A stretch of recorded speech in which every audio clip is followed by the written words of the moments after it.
We can just say he is the co-host, but the main host is my son.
Moving forward, zizawuthini izicwangciso zethu zalenqila. Yes, yeah. Mayenza unikela kuwe then after that ke sakwenza ngale ndlela bendisho ngayo. Inkosi. Molweni ke egama lenkosi. Molweni egama lenkosi.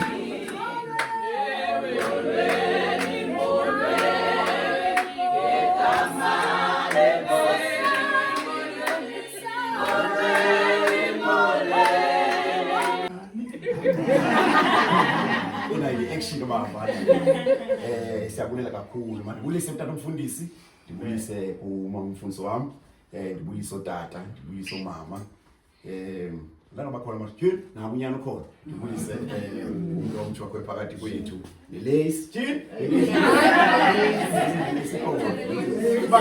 kuba lokho over 35 ngabe uyakulace ndibulise umuntu wakho phakathi kwethu egameni lenkosi yami Yesu Kristu amen. Siyabulela kakhulu ndibona begroupini ba ingathi bazaba ngaka abantu ngiyayibona ngabona yabo bazobanga ngabo. Siyabulela kakhulu okokuqala ba uThixo enincedile nazofika kule ndawo kukude kukude ndithi ke kuma Musalima wandifika yini xa ndisuka indawo kude kodwa funeka mfundisi abahlala kufutshane bafike sibagatse sibabhale qho befika nje sibabhale sibahle ke emva koko. Siyambula uThixo kakhulu wayigcinile endleleni izininzi izinto bezinokwenzeka oluThixo waninceda azofika. Siyanamkela ke kweli khaya ndiyavuya uba nizondibona nizosibona kuhlala khona. Ngingathi enethi kanzima mhlawumbe nethi niyazi uba ndihlala kuMaMsaliwe. Niyazi uba ndihlala khona. Siyabulela kakhulu siyanamkela kweli khaya. Siyanamkela inkonzo ke ngokule seyinkonzo ngokule seyinkonzo le siyabulela ubukho benu savuya uba niphumelele. Inkulu lenqila ayiphelelanga futhi ayiphelelanga baninzi nabangekhoyo kodwa ke sivuya ukunibona kumnandi imnandi lento ba makazi ungayi kwenye indawo uhlala kwakho ubona ke ngingafanele ngiphinde travelishe nina nje kodwa ishwala hlale phansi ayifika ngithi nihambe kakuhle hayi sabulela inkosi efundisa kakhulu namkelekile kweli khaya egameni lenkosi izinto zizinto eziye zenzeke practical that mahleli ifeli 30 ezithethwayo apha kuzinkulu into ezithethwayo apha ebantwini uthetha ngenyinini ngesovereignty kaNkulunkulu yaniphakamela kakhulu. Umnye umzalwane uthetha ngeidentity ukuthi silahlekile. Now utata obethetha ngenyinini uthi uThixo wandigcinile nangoku endandisebuqovuqovini. Ndicinge sometimes indlela endasinda ngayo ekufeni kwezinye iactions ezingalunganga endandibandakanyeka kuzo. Ndicinge sometimes ezinye imeko endithi ngenxa yokuhlala endibandakanye kuzo ezibangela ukuthi ezinobangela ukuthi ndibe ndiyafa kodwa uThixo wandigcina uThixo uyamgcina umuntu wakhe umgcinele ixesha lakhe ndiyabulela abazalwane ngento yonke yazi ukuthi ubawo ixesha lonke uzamgcina apha andithandabuzi bazalwane every action eyenzekayo bazalwane iyaqinisa ukholo lwami uthi bathi abazalwane behamba noNkulunkulu bathi kuye sicela Nkosi usandingezelele ukholo ngemeko abebona bezikuye bengakwazi izinto abona abangakwazi uzenza uYesu akwazi uzenza athi no uNkulunkulu khasongezelele ukholo apha in that house ukholo uyangezeleka every day kubakho iservice that is why ndibona ukuthi xa ndingekho enkozweni hey andive right because why because ndayazi ukuthi ikhona into engiyimisishayo ebalulekileyo ngiyabonga abazalwane ngezinto zonke indophathisile nandinika indawo ukuhlala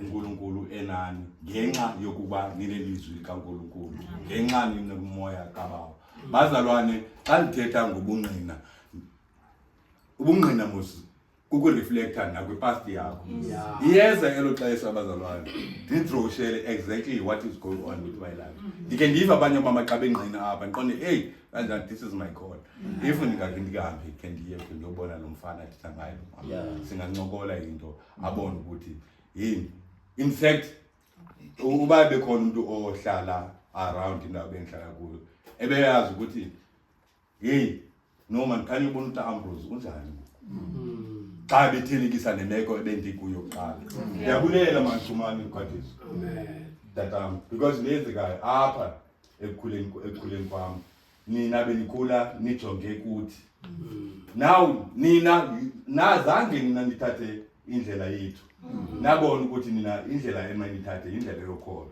now ngoku ndifumanisa ukuthi no you are more of a father than me of which iminyaka endiphila ngayo inoba means great ngiyaqonda ukuthi noma bazalwane lento yevangeli so into enkulu because even ngoku ndifumanisa ukuthi intanga zami abantu bendihamba nazo now bayandoyika yabo some of them ufumanisa ukuthi no ngusaloka kodwa uthi bhuti because ngoku ndithi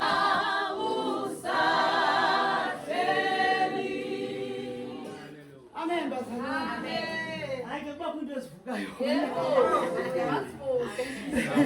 ngiyabulisa bazalwane ngamina namhlanje hayi ngomuntu wekanetha kodwa ke sometimes bakhona lana ngoba uyika ngoba into zikaThixo kaloku ziyahlonishwa nami namhlanje ngoba mangiphakame abantu abaphakame ngoba kaloku nami ndinobungqina kulo nyaka pheleyo bendiphangele eTops abanye bayazi imanager yaseTops so xa uphaa kwindawo enjeyana mose xa kufika ingxaki nawe ungena kwezana uzithethayo ubone uba ingxaki yakho ukuze ukwazi ulala nawe makungene apha kuyo so besengena deep bazalwane ngoba kaloku zininzi into ezindehlele abayibazi sendisuka nasemtshatweni ndaniva yonke into endandinayo ndabuyele ekhaya yonke nje lalo so ingxaki zakho zikwenza sometimes iphushele kwindlela ezingezizo kodwa kuthe xa ndiphelwa ngumsebenzi ngo-October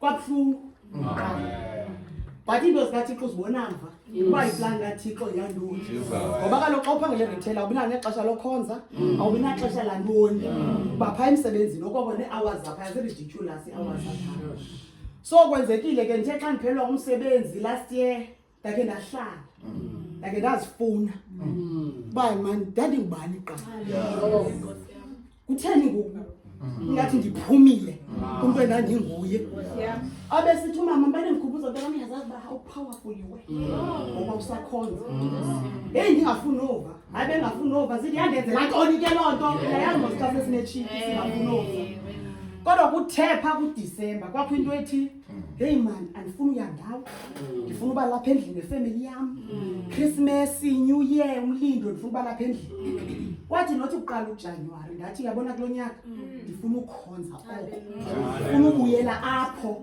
ndandisuka khona ndandiza ke kulaa cawa ndathi xa ndiphume ebhaptizi ndaya kuyo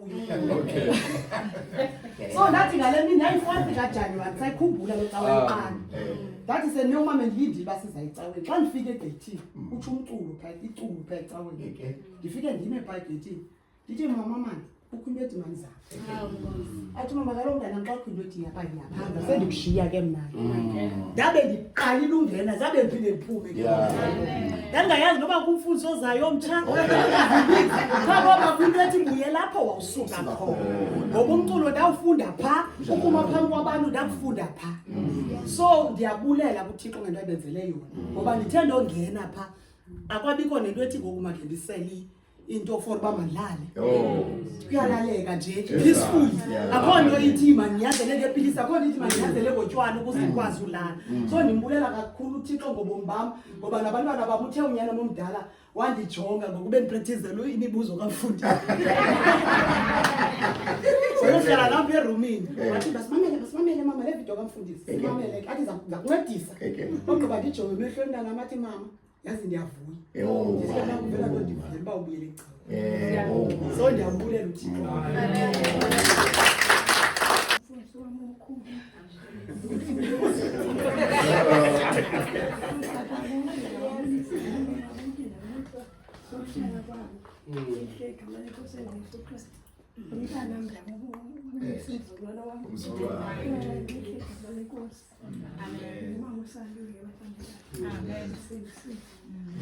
bulela kubaba bawo uthanda ukuya bulela konyuka nguye ikhona izinto zasemhlabeni kodwa wandibabala wandenzela incane eliculo ndiculayo ndalazi kudala phaa ko-16 isakhula mos yintombi eseyiqolile kodwa umama wayehlala apha next door ekhaya yandewisele umama thanda ubambelela kuye bekuwisile kodwa into ebangibani ngamamkeli uyesu yoba kuthiwa kufuneka usindiswe mosixa ukhula uyazi into yosindiswa usazenza izinto kodwa hayi le nto yokusindiswa ndiyamkeli kodwa inkonzo ndiyayithanda ndiyayi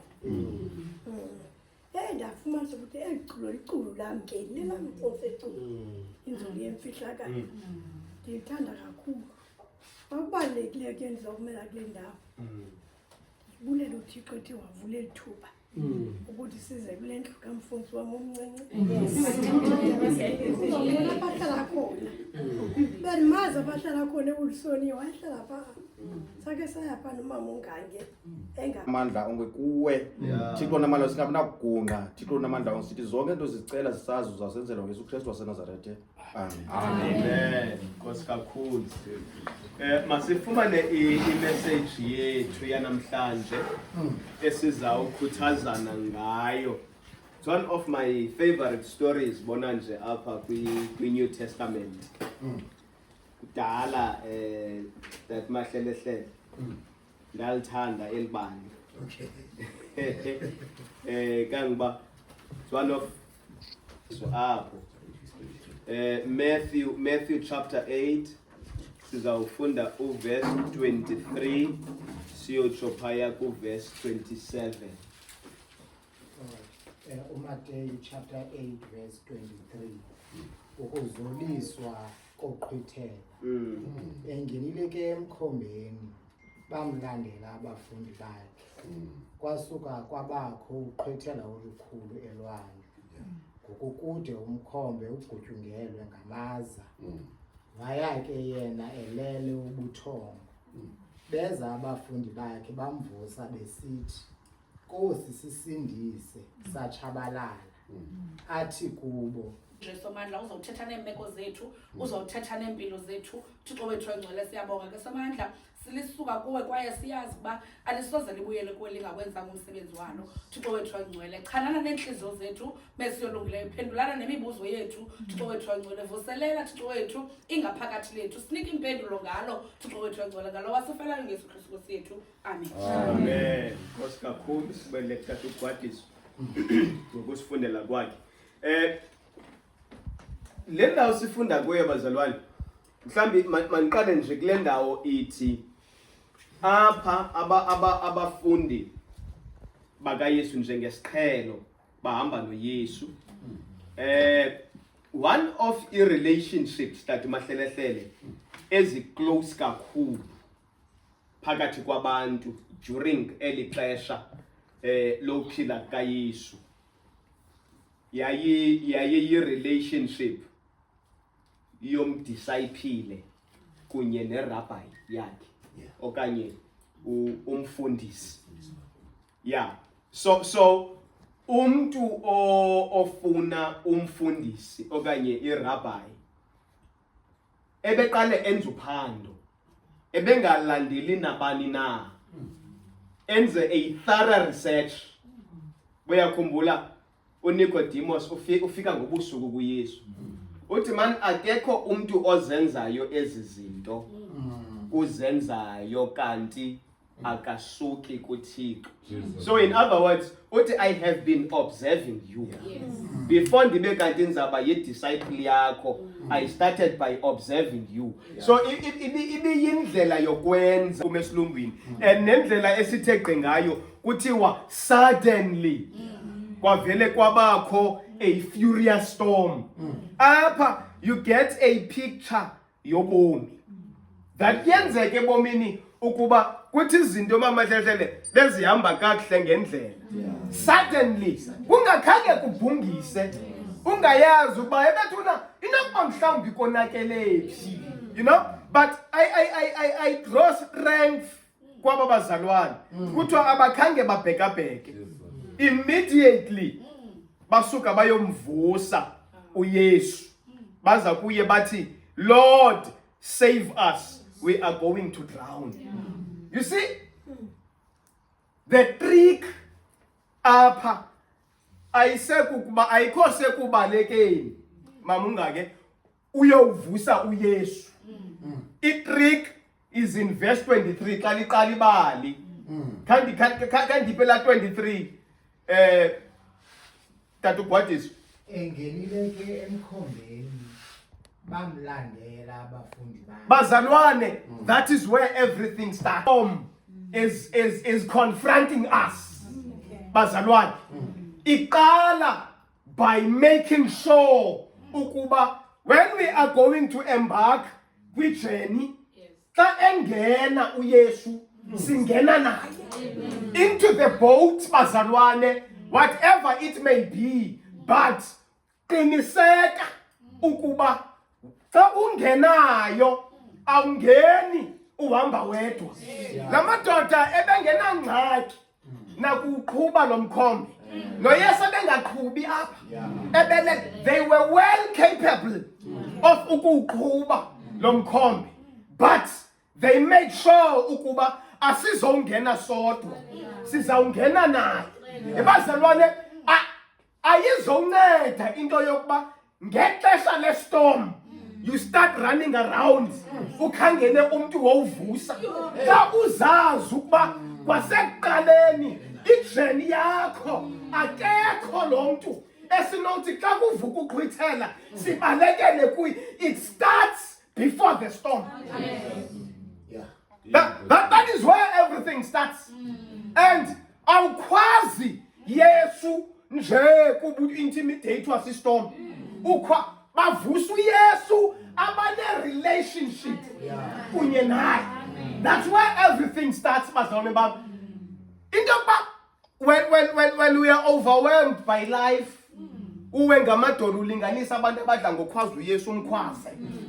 If there is no relationship to begin with, noko kumkhwaza, it's a waste of time. Ukhwaza umuntu ongangenanga naye kwasemkhombeni.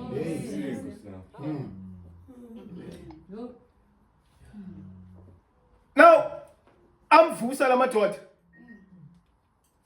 athi Nkosi vuka, we are drowning. Nayithanda reply yakhe ku verse 23, sorry, verse 26. Kuthiwa he replied, wathi, you of little faith, why are you so afraid? And xa ufunda igqitha landawo kuthiwa then he got up, meaning that before ngeli xesha abaphendulayo akakaphakami. Ubaphendula, hey, imagine man, uthi usithi fondini kuyatsha, utshentshe oyaziba nguye one fire extinguisher. Iske yakufo la ndikujonge. Nepicture yala madoda. Iske yakufo la ndimjonge. ibuza uba yintoni afondini wananazela waphithizela kangaka. Now what I'm learning here bazalwane, uYesu is going to calm the storm. But before enjenjalo mahlelehlele, uYesu feels the need. Let me start by calming the person who is in the storm. Kala, let me get your attention. Let me get you to calm down. Yintoni leti ngathandikho emkhombe. Ngoba uYesu uyazibuza ukuba if you trust me so much, kutheni nizawunanazela ngale ndlela when you are faced with the storm? Uqala uYesu bazalwane azoli before azolisa uqhwithe.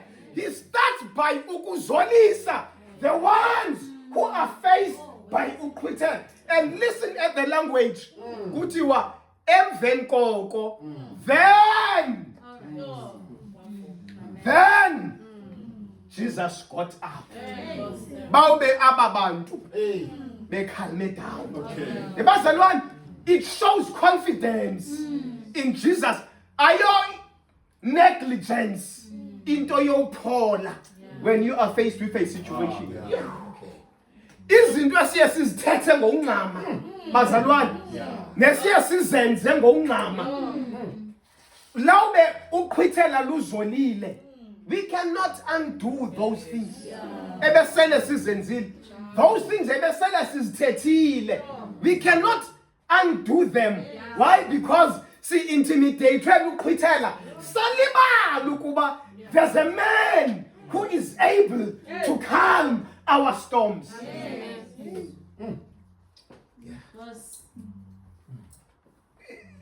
Ifirst born yami ligwala yeyoyike nje kakhulu waba bhetere ngoku akukho nto eyayindicaphisa njengokuba ayoyike nangeli xesha sendisecaleni kwami. Zikhona nanoba woyika inja okanye uxube nowudelam nakule nja. Ona xa izokoyika beterifani ngala ndlela ingathi uthi hayi tata nawe uyonix kule nja. Now I think that was the attitude kaYesu yokuba but I am here. Why are you acting like this? If you trust me so much, if you have faith, and then I question are you apha kubo faith yabo. Uthi why is your faith so weak? Why is your faith so weak? So how we behave xa sijongene nestorm inayo indlela emvisa ngayo uThixo. I think our faith is tested the most, not when there's no storm. We can lift hands and do all sorts of things when there's no storm. But uThixo ukulindele. We're gonna see you when a storm arises. Then your testimony will carry more weight when you are in the storm. When I see you upholile, awupholiswanga kukuba ignorant, right? But upholiswe yi-confidence, no qina kokholo that God can handle this.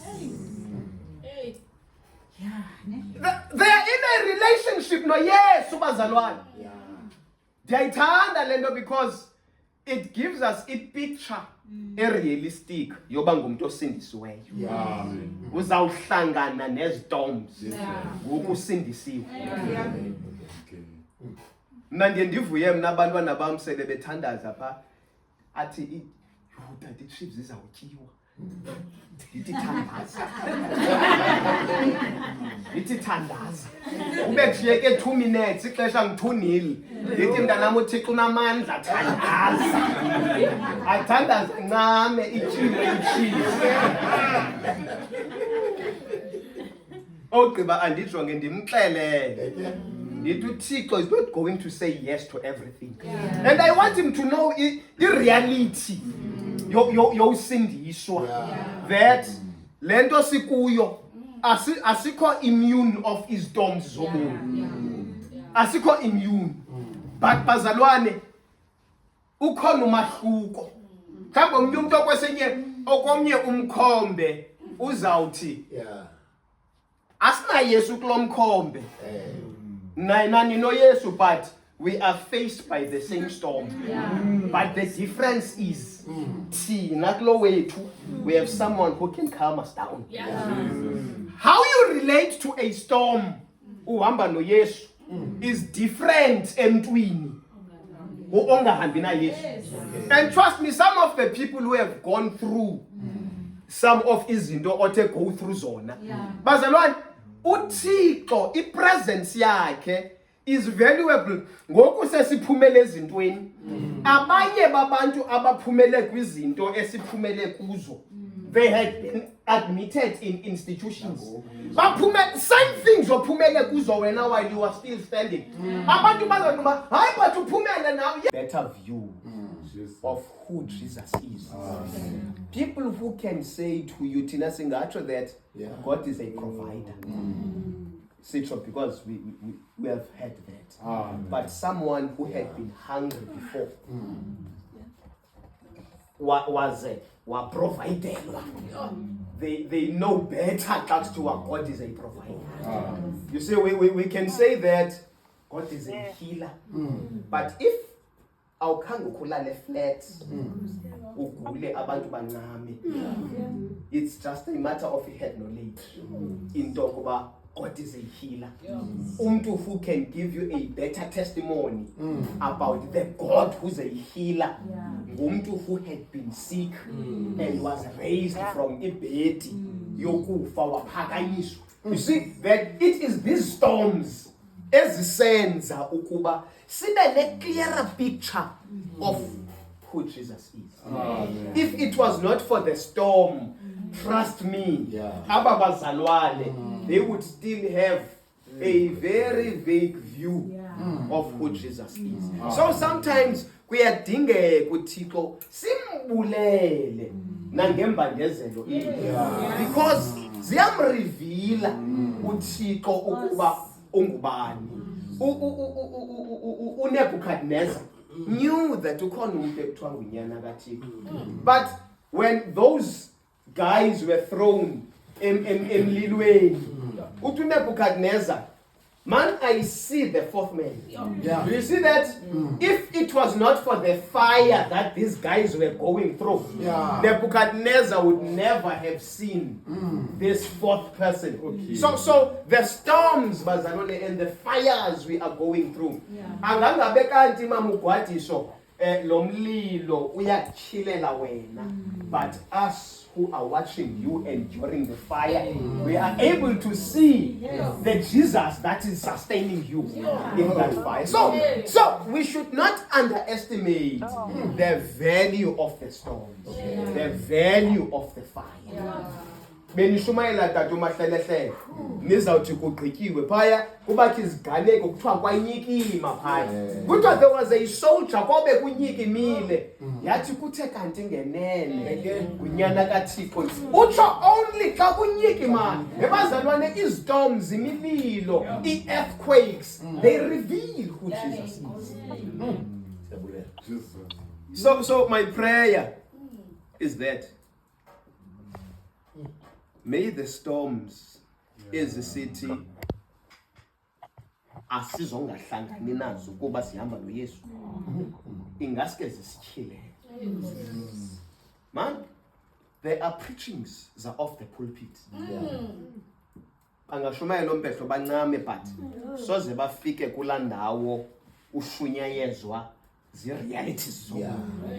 I-realities zobomi, they can preach better than umpehlo. You will know God best through i-realities zobomi. Now may that storm that you are going through sabe sidlulile, ushiyeke kuthe qwenge ukuba tshilo Thixo kanti ngumntu ololu.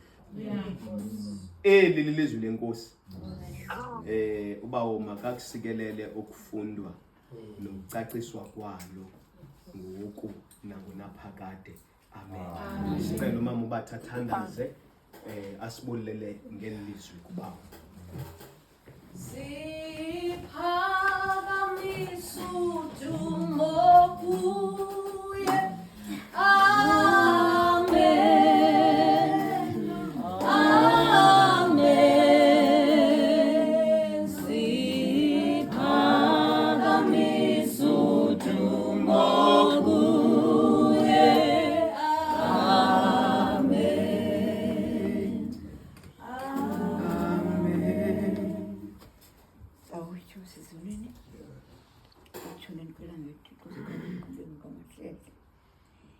Ubalulekile umntanakho Nkosi yami ilizwi walicacisa lenkosi. Siyalamkela thina ngokuba linjalo. Malingene ke Thixo ezinhliziyweni zethu lisebenze njengoko lihlala lisebenza siliva imihla ngemihla. Umangaliso welizwi uthi ngexesha ilizwi lidla ngofundo kodwa xa licaciswa ngomnye umntu bengathi yinto entsha. Thetha ke Nkosi nakuthi lisebenze ke Nkosi yami. Siyamkele ke Nkosi inkqwithelo esithi sizifumana apha endleleni kuba uthune elizwini lakho wathi ubomi abululanga asizokuthi kuba samkela wena singadibani nazo inkqwithelo. Siyalamkela ke ilizwi Nkosi yami mahlale kuthi sizawuthi sigoduke ke Nkosi uphinde wenze njalo usikhusele side siyongena apho siyakhona. Sentela nofefe ufefele Nkosi yethu Yesu Kristu budlelwane kaMoya Engcwele maluhlale nathi sonke kude kubuye uYesu ngonaphakade. Amen.